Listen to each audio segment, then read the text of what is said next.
Hello everyone, welcome back to my channel hour study room with Parna. এখানে অনেকেই আপনাদের দুশ্চিন্তা যে এসএসসিটা যেটা হলো তাতে সাবজেক্ট ওয়াইজ কাট অফ কীরকম কী থাকবে।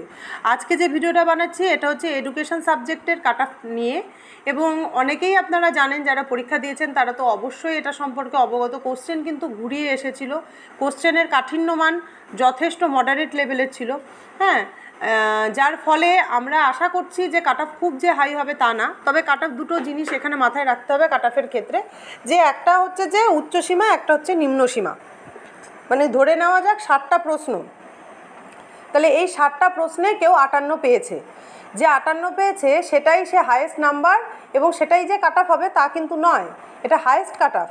কিন্তু আপনাদেরকে এখানে মাথায় রাখতে হবে যে এই হায়েস্ট কাট অফের থেকেও কিন্তু লোয়েস্ট কাট অফ বার করবে পর্ষদ, এবং সেই ক্ষেত্রেই আপনাদেরকে লোয়েস্ট কাট অফে মধ্যে যারা থাকবেন বা সেম নাম্বার যারা পাবেন তাদেরকে ইন্টারভিউ কল করা হবে। কারণ যাদের ইন্টারভিউ কল করা হবে তারা সবাই কিন্তু চাকরি পাবে এরকমটা নয়। কেন নয়? তার কারণ সেই ক্ষেত্রে ভাইভা আছে, ভাইভা দেওয়ার পরেও অনেকের নাম বাদ যাবে। আবার দেখা যাচ্ছে যে কারোর হয়তো একাডেমিক স্কোর কম, কেউ হয়তো ডেমো ভালো দেয়নি, তাহলে এই জন্যও যাবে, কারোর অভিজ্ঞতা নেই এই জন্যও যাবে।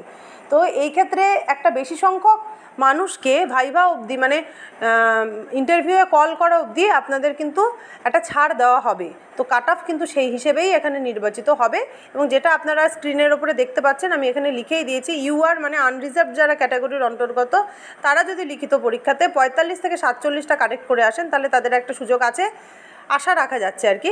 ওবিসির ক্ষেত্রে সেটা 42 থেকে 44, এসসির ক্ষেত্রে সেটা 40 থেকে 41, এসটি যারা তারা হচ্ছে 35 থেকে 39, পিডব্লিউডির ক্ষেত্রে এটা 30 থেকে 35। ঠিক আছে, এটা আশা রাখা যাচ্ছে। হ্যাঁ, কারণ এডুকেশনের কোশ্চেন যথেষ্টই ঘোরানো হয়েছিল এবং অনেক প্রশ্নের উত্তর নিয়েও কিন্তু সন্দেহ রয়েছে। পর্ষদ যতক্ষণ না দিচ্ছে উত্তর পরিষ্কার থাকছে না আমাদের কাছে।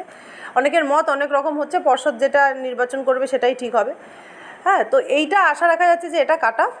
এটার পরে আশা করি যে যারা এই কাট অফটাকে পেরিয়ে যাবেন তারা অবশ্যই ইন্টারভিউয়ে ডাক পাবেন, এবং এই নাম্বার পেলেও ইন্টারভিউয়ে ডাক পাবেন। তো আপনাদের ভবিষ্যতের জন্য অবশ্যই শুভেচ্ছা জানাই, এবং আমার ভিডিও যদি ভালো লেগে থাকে then please do like, share and subscribe to my channel, and don't forget to press the bell icon, কারণ বেল আইকনটা প্রেস করে দিলে আমার পরবর্তী ভিডিওগুলো আপনারা দেখতে পাবেন। Thank you so much for watching this video.